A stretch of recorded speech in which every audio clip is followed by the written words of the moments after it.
নমস্কার বন্ধু, তোমরা দেখছো তোমাদের প্রিয় ইউটিউব চ্যানেল জিএস গুরু পুরুলিয়া। আমি সঙ্গে রয়েছি নিখিল।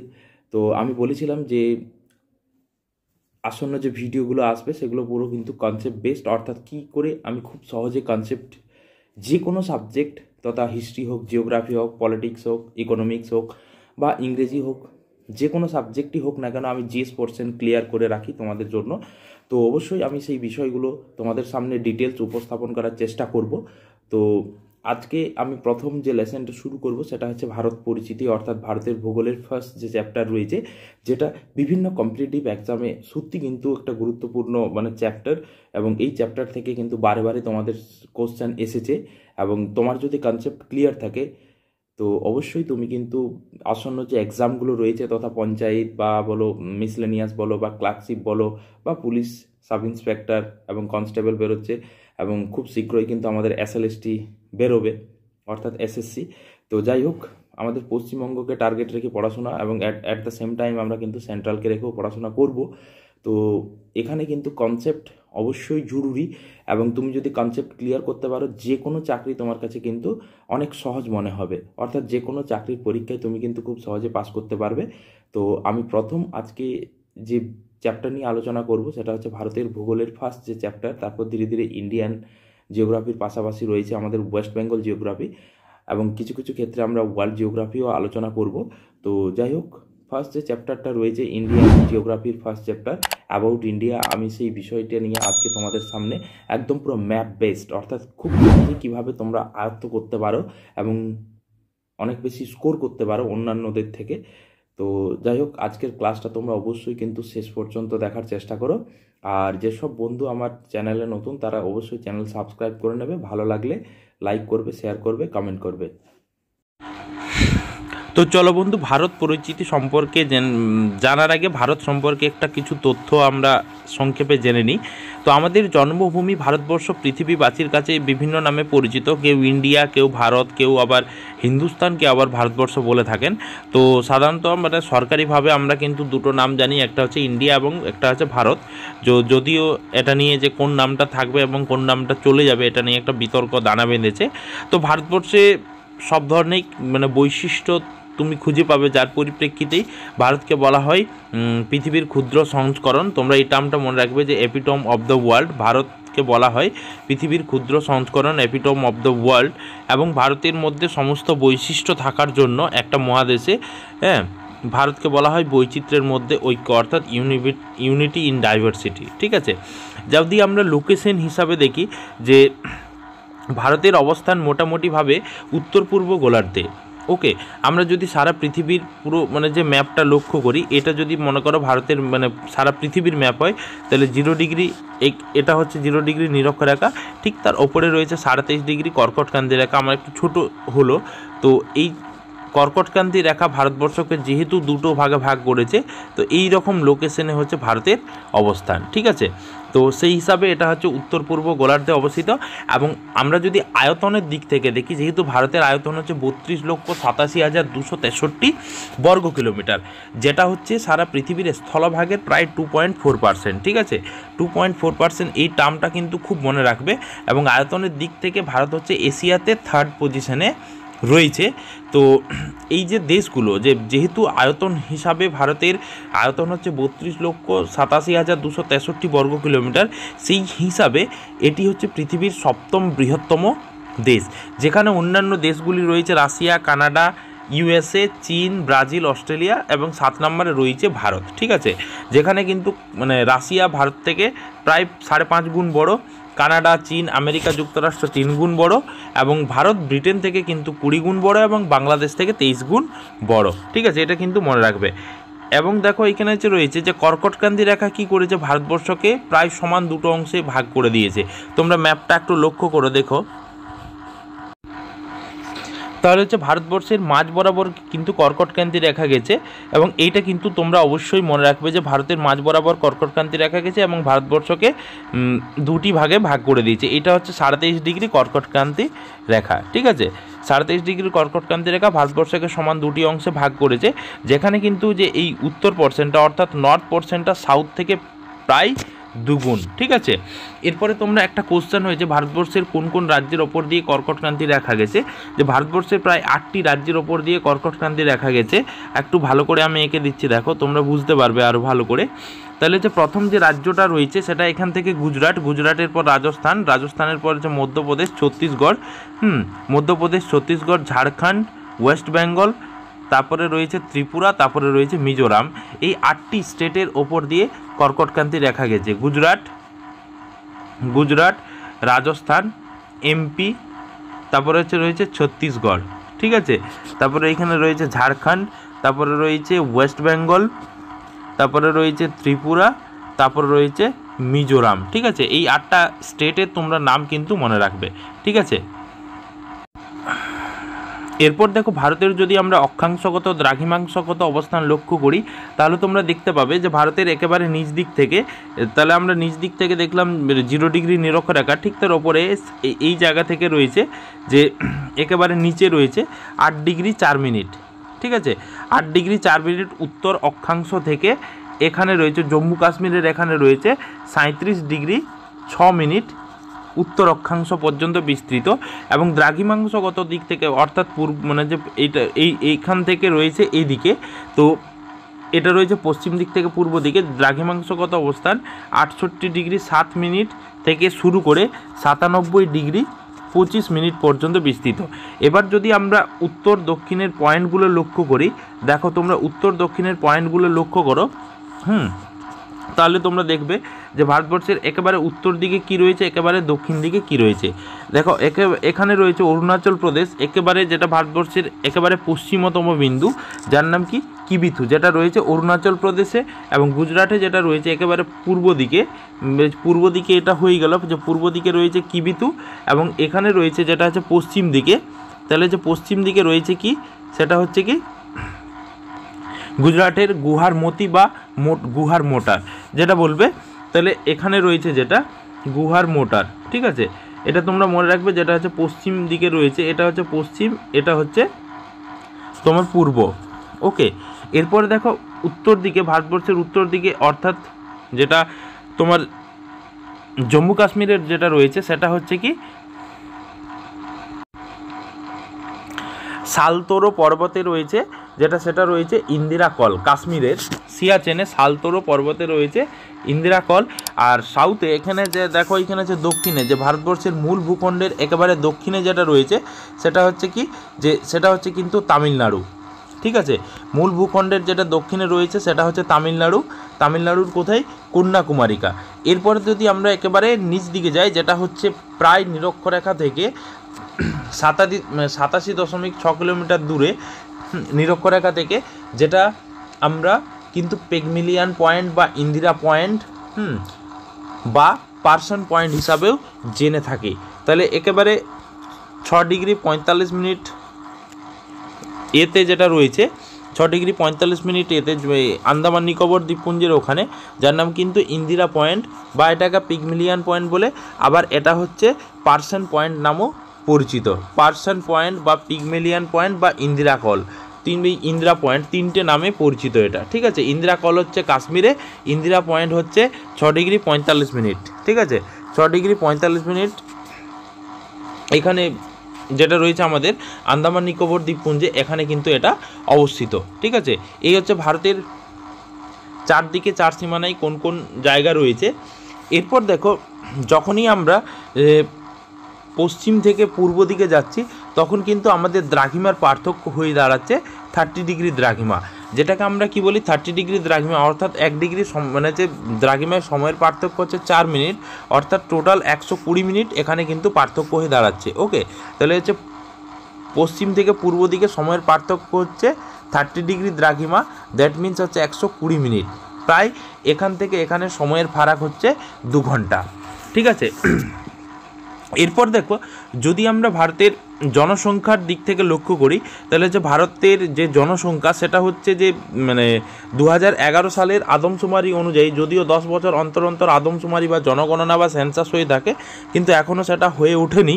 তো যাই হোক 2011 সালের আদমশুমারি অনুযায়ী ভারতবর্ষের জনসংখ্যা হচ্ছে 121 কোটি, মানে হচ্ছে 1,93,422 জন, যেটা সারা পৃথিবীর জনসংখ্যার মানে মোট জনসংখ্যার 17.5%। মানে হচ্ছে সারা পৃথিবীর যদি 100 জন লোক হয় তার মধ্যে 17.5 লোক ভারতবর্ষেই অবস্থিত। এই পয়েন্টটা, আর একটু আগে মোট আয়তনের 2.4% বললাম, এই দুটো পয়েন্ট কিন্তু তোমরা অবশ্যই মনে রাখবে, ঠিক আছে।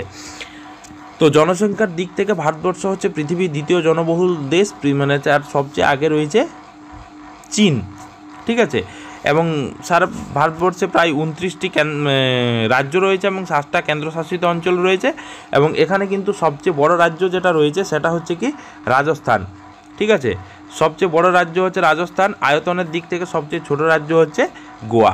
জনসংখ্যার দিক থেকে যদি আমরা লক্ষ্য করি, সবচেয়ে বড় রাজ্য হচ্ছে কি উত্তরপ্রদেশ এবং সবচেয়ে ছোট রাজ্য হচ্ছে সিকিম, ঠিক আছে। এরপর যদি আমরা প্রতি বর্গ কিলোমিটারের লোক সংখ্যা ধরি, তাহলে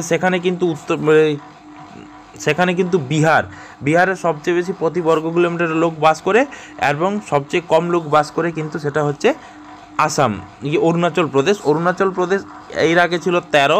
2000 সালের জনগণনা অনুযায়ী 2011 সালের জনগণনা অনুযায়ী সেটা হয়ে গেছে 17 জন, অর্থাৎ প্রতি বর্গ কিলোমিটারে অরুণাচল প্রদেশে লোক বাস করে 17 জন 2011 সালের জনগণনা অনুযায়ী। এবং বিহারে সেখানে কিন্তু 1102 জন প্রতি বর্গ কিলোমিটার লোক বসবাস করে। এই সমস্যাটা কেন হচ্ছে? কারণ এই পুরো এটা কিন্তু বেসড অন আয়তন, অর্থাৎ কোন এলাকার আয়তন কত হবে সেই অনুযায়ী সেখানে লোক সংখ্যা বসবাস করবে। এরপর দেখো তোমরা একটা জিনিস খেয়াল রাখবে, যদি আমরা যে অন্য একটা ম্যাপে আমি চলে যাই, দেখো এখানে যেটা রয়েছে যে আমরা যদি লক্ষ্য করি যে ভারতবর্ষের উত্তর থেকে দক্ষিণ এবং পূর্ব থেকে পশ্চিম এর বিস্তারটা যদি আমরা লক্ষ্য করি, তাহলে উত্তর থেকে দক্ষিণে এর বিস্তার হচ্ছে 3214 কিলোমিটার, ঠিক আছে। 3214 কিলোমিটার। আমরা এখানে রয়েছে পূর্ব থেকে পশ্চিমে যদি এর বিস্তারটা লক্ষ্য করি, তাহলে হচ্ছে 2933 কিলোমিটার আমরা লক্ষ্য করব। এটা কিন্তু তোমরা মনে রাখবে।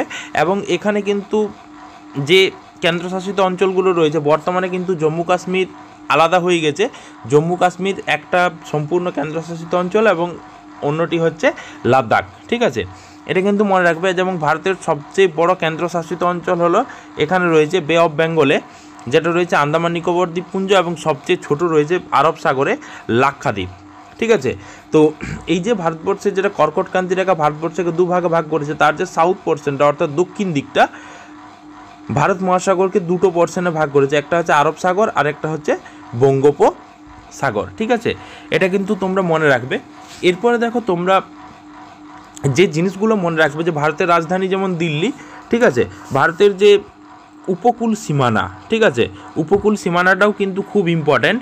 উপকূল সীমানাটা হচ্ছে কি যে ভারতবর্ষের এই দ্বীপপুঞ্জগুলো মিলে, দেখো ভারতবর্ষের উপকূল রেখা রয়েছে, এদিকে হচ্ছে আরব সাগর, এদিকে রয়েছে বঙ্গোপসাগর, ঠিক আছে। এরপর রয়েছে আন্দামান নিকোবর দ্বীপপুঞ্জ, এদিকে রয়েছে কি লাক্ষাদ্বীপ, ঠিক আছে। তো টোটাল আয়তন হচ্ছে 7516 কিলোমিটার, ঠিক আছে। 7516 মানে হচ্ছে 7516 কিলোমিটার, যেটা হচ্ছে কি ভারতের টোটাল উপকূল রেখা। যেখানে কিন্তু সবচেয়ে বেশি কোথায় রয়েছে, যেটা রয়েছে গুজরাট। আমাদের সবচেয়ে মোস্ট মানে উপকূল রেখা যেটা রয়েছে সেটা হচ্ছে গুজরাট। টোটাল 1600 কিলোমিটার গুজরাটে রয়েছে। এবং মানে এটা হচ্ছে পশ্চিম উপকূল, এবং পূর্ব উপকূলের সবচেয়ে বেশি কোথায় রয়েছে অন্ধ্রপ্রদেশে 972 কিলোমিটার। এটা কিন্তু তোমরা অবশ্যই মনে রাখবে, ঠিক আছে। এরপরে দেখো যে জিনিসগুলো তোমরা মনে রাখবে, যে আমাদের যে সীমারেখা, যেটাকে আমরা বিভিন্ন নামে বিভিন্ন জায়গায় আর কি জেনে এসেছি, যে কোন কোন জায়গার সীমারেখা কী কী নামে পরিচিত, ঠিক আছে। তো তার আগে একটু বর্ডারটাও দেখে নেবে, এবং কোন কোন রাজ্যের কটা সীমানা রয়েছে সেটাও কিন্তু পরীক্ষাতে আসে, ঠিক আছে।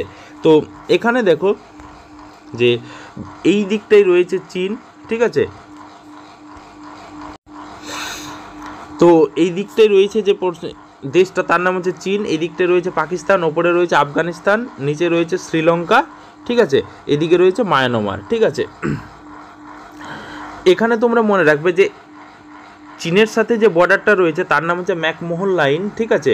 এটা হচ্ছে 1913 থেকে 14 সিমলা কনভেনশনে হয়েছিল। আরেকটা যেটা আছে LAC, line of actual control. তাহলে চীনের সাথে দুটো, ভারত এবং চীনের মধ্যে দুটো রয়েছে, একটা হচ্ছে ম্যাকমোহন লাইন। এরপরে রয়েছে ভারত এবং পাকিস্তানের মধ্যে যেটা রয়েছে সেটা হচ্ছে রেডক্লিফ লাইন, ঠিক আছে। এটা কিন্তু মনে রাখবে, যেটা 1947 সালে যখন আমাদের দেশ স্বাধীন হয় তখন রেডক্লিফ করেছিল। তাহলে রেডক্লিফ লাইন কার কার সাথে আছে? ভারত এবং পাকিস্তানের মধ্যে রয়েছে। আফগানিস্তান এবং ভারতের মধ্যে রয়েছে 1896, তখন কিন্তু ভারত এবং পাকিস্তান একসাথে ছিল, সেই পরিপ্রেক্ষিতে আফগানিস্তানের সাথে হয়েছে ডুরান্ট লাইন। তাহলে ওপরে কি রয়েছে? Durand line. তাহলে D for Durand, R for Radcliffe, M for McMahon, ঠিক আছে। এছাড়াও যে যে জিনিসগুলো তোমাদেরকে মনে রাখতে হবে, ঠিক আছে, যেটাকে আমরা ভারতের রাজস্থান এবং পাকিস্তানকে আলাদা করে যেটা রয়েছে সেটা হচ্ছে কি বার্মার, ঠিক আছে। তাহলে সেটার নাম কি? বার্মার বর্ডার। এটা হচ্ছে রাজস্থান, বার্মার বর্ডার। এরপর দেখো ওয়াঘা বর্ডার রয়েছে, আমাদের যে পাকিস্তানের পঞ্জাব এবং ভারতের যে পাঞ্জাব রাজ্য, সেটাকে আলাদা করে রেখেছে ওয়াঘা বর্ডার, ঠিক আছে। এরপরে দেখো এখানে হচ্ছে গুজরাটের যে পোর্শনটা রয়েছে, যেটাকে আমরা মানে কচ্ছের রন বলি, সেই পোর্শনটা সার্ক্রিক লাইন। এই সার্ক্রিক লাইন ভারতের গুজরাট এবং সিন্ধু প্রদেশকে আলাদা করে রেখেছে। এরপরে দেখো এখানে যে পোর্শনগুলো রয়েছে, এই আন্দামান নিকোবর দ্বীপপুঞ্জে আমরা যেগুলো লক্ষ্য করব সেগুলো তোমরা মনে রাখবে, যে এখানে যে জিনিসগুলো রয়েছে, প্রথমে দেখো এখানে হচ্ছে 8 ডিগ্রি, 9 ডিগ্রি, 10 ডিগ্রি, তিনটে চ্যানেল রয়েছে। তিনটে চ্যানেল অবশ্যই মনে রাখবে। তাহলে 8 ডিগ্রি চ্যানেল কালকার মধ্যে রয়েছে, একটা হচ্ছে মালদ্বীপ আর একটা ভার্সেস মিনিকয়, ঠিক আছে, মালদ্বীপ ভার্সেস মিনিকয়। 9 ডিগ্রি চ্যানেল কার মধ্যে রয়েছে? 9 ডিগ্রি চ্যানেল রয়েছে লাক্ষাদ্বীপ এবং মিনিকয়ের মধ্যে, ঠিক আছে। লাক্ষাদ্বীপ এবং মিনিকয়ের মধ্যে রয়েছে 9 ডিগ্রি চ্যানেল। 10 ডিগ্রি চ্যানেল রয়েছে আন্দামান, একটু উপরে অবস্থিত, আন্দামান এবং নিকোবরের মধ্যে, ঠিক আছে। আন্দামান এবং নিকোবরের মধ্যে রয়েছে 10 ডিগ্রি চ্যানেল। এরপরে তোমরা আরেকটা খুব কাছের এবং খুব ইম্পর্টেন্ট যেটা তোমরা মনে রাখবে, যেটা কিন্তু তোমাদেরকে মনে রাখতেই হবে 10 ডিগ্রি চ্যানেলের সাথে সাথে, যেটা তোমাকে মনে রাখতে হবে সেটা হচ্ছে ডানকান প্রণালী। ডানকান প্রণালী দেখো আন্দামান এবং নিকোবর এই মানে যে দুটোকে আলাদা করে রেখেছে, যেমন 10 ডিগ্রি চ্যানেল, তেমনি আন্দামান প্রথমে রয়েছে। এখানে যে আন্দামানের মূলত আমরা 4টা দেখতে পাই, দেখো 4টা বড় বড় জায়গা। তার মধ্যে দেখো এখানে আছে দক্ষিণ আন্দামান এবং ক্ষুদ্র আন্দামান, এই দুটোকে আলাদা করে রেখেছে ডানকান প্যাসেজ বা ডানকান প্রণালী, ঠিক আছে। তাহলে এইখানে আছে ক্ষুদ্র আন্দামান এবং দক্ষিণ আন্দামান, এই দুটোকে আলাদা করে রেখেছে কে? ডানকান প্যাসেজ বা ডানকান প্রণালী। এটা কিন্তু তোমাকে অবশ্যই মনে রাখতে হবে, ঠিক আছে। এরপরে দেখো আমরা যদি মানে নিচে দেখা জায়গায় এই যে সাউথ পোর্শনটা নিচে যদি লক্ষ্য করি, তাহলে এই যে সাউথ পোর্শনটা এখানে রয়েছে শ্রীলঙ্কা। তো এই দুটো পোর্শনের মধ্যে যে বর্ডার এরিয়াটা রয়েছে তার নাম কি? পক প্রণালী বা পক স্টেট, ঠিক আছে। এরপর দেখো ভারতবর্ষের যে এই পোর্শনটা, যখন আমরা আরও মানে উপকূল রেখাগুলো পড়ব তখন আমি আরও বলে দেব। তো এরপরে দেখো যে ভারতের যে বর্ডার এরিয়াগুলো, যেগুলো তোমাদেরকে মনে রাখতে হবে, যে দেখো যে কোন দেশের সাথে মানে যে কোন রাজ্যের সবচেয়ে বেশি বর্ডার রয়েছে। তো দেখো এখানে হচ্ছে উত্তরপ্রদেশ, উত্তরপ্রদেশের সাথে সবচেয়ে বেশি রাজ্যের কিন্তু বর্ডার রয়েছে, যেটা কিন্তু খুব ইম্পর্ট্যান্ট, ঠিক আছে। উত্তরপ্রদেশের সাথে সবচেয়ে বেশি বর্ডার রয়েছে। এরপর দেখো এখানে আছে মায়ানমারের সাথে যে বর্ডারগুলো, উত্তরপ্রদেশের সাথে শুধু রাজ্যের নয় দেশেরও বর্ডার রয়েছে, যে দেশটার নাম হচ্ছে নেপাল দেশ, ঠিক আছে। এরপর এখানে রয়েছে যে মায়ানমারের সাথে অরুণাচল প্রদেশ বা মিজোরাম বা মণিপুর বা নাগাল্যান্ডের যে বর্ডার রয়েছে সেটা হচ্ছে পাটকই বুম, মানে হচ্ছে গারো খাসি জয়ন্তিয়া পাহাড়ের, ঠিক আছে। এরপর যদি আমরা দেশের সাথে দেখি, ভারতবর্ষের চারদিকে প্রতিবেশী দেশ হিসাবে যেগুলোকে আমরা লক্ষ্য করলাম, বর্ডারের সাথে সাথে তো বললাম পাকিস্তান, আফগানিস্তান, চায়না, বাংলাদেশ, শ্রীলঙ্কা, ঠিক আছে। তো এখানে সবচেয়ে বেশি এবং পাশাপাশি ওয়েস্ট বেঙ্গলের পাশে রয়েছে যেটা হচ্ছে বাংলাদেশ, ঠিক আছে। তো ভারতের সবচেয়ে বেশি বর্ডার সীমানা রয়েছে কিন্তু বাংলাদেশের সঙ্গে।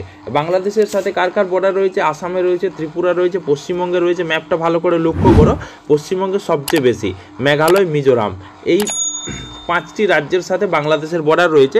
টোটাল এটা কিন্তু এই ফিগারটা পরীক্ষাতে পড়ে 496 কিলোমিটার। এটা কিন্তু এই ফিগারটা একজ্যাক্ট ফিগারটাই পরীক্ষাতে পড়ে। এবার হচ্ছে মায়ানমারের সাথে বর্ডার রয়েছে 1458 কিলোমিটারের। আমাদের যে নর্থ ইস্টের যে রাজ্যগুলো রয়েছে, অরুণাচল প্রদেশ, নাগাল্যান্ড, মণিপুর, মিজোরাম। পাকিস্তানের সাথে সীমানা রেখা রয়েছে, পাকিস্তানের সাথে সীমানা রয়েছে 3300 10 কিলোমিটার। এবং এর সীমানা রয়েছে কোন কোন রাজ্যের সাথে? গুজরাটের সাথে, রাজস্থানের সাথে, পাঞ্জাবের সাথে এবং জম্মু কাশ্মীরের সাথে। আফগানিস্তানের সাথে বর্ডার রয়েছে 88 কিলোমিটারের, 80 মানে ওই 80 থেকে 88 কিলোমিটারের মধ্যে শুধুমাত্র বর্ডার রয়েছে জম্মু কাশ্মীরের। ভুটানের সাথে সীমানা রয়েছে 387 কিলোমিটারের, 387 কিলোমিটার, যেখানে সিকিম মানে যে আসাম, পশ্চিমবঙ্গ এবং অরুণাচল প্রদেশের বর্ডার রয়েছে। এরপর দেখো চীনের সাথে যে বর্ডার রয়েছে সেই বর্ডারটা আমরা জেনে নেব। তো চীনের সাথে বর্ডার রয়েছে কত? 3488 কিলোমিটার। এবং কোন কোন রাজ্যের সাথে চীনের বর্ডার রয়েছে? জম্মু কাশ্মীরের সাথে, উত্তরাখণ্ডের সাথে, হিমাচল প্রদেশের সাথে, সিকিমের সাথে, অরুণাচল প্রদেশের সাথে কিন্তু বর্ডার রয়েছে।